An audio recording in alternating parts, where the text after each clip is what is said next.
National Weather Service in Pueblo has issued a tornado warning for East Central Teller County in central Colorado, West Central El Paso County in East Central Colorado until 2:30 p.m. At 1:58 p.m. Mountain Daylight Time, a severe thunderstorm capable of producing a tornado was located near Green Mountain Falls, or 13 miles west of Colorado Springs, moving southeast at 25 miles an hour.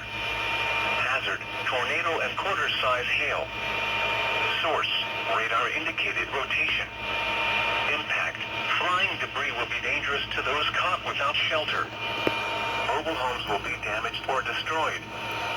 Damage to roofs, windows, and vehicles will occur. Tree damage is likely. Locations impacted include Western Colorado Springs, Manitou Springs, Pikes Peak, and Cascade. Take cover now.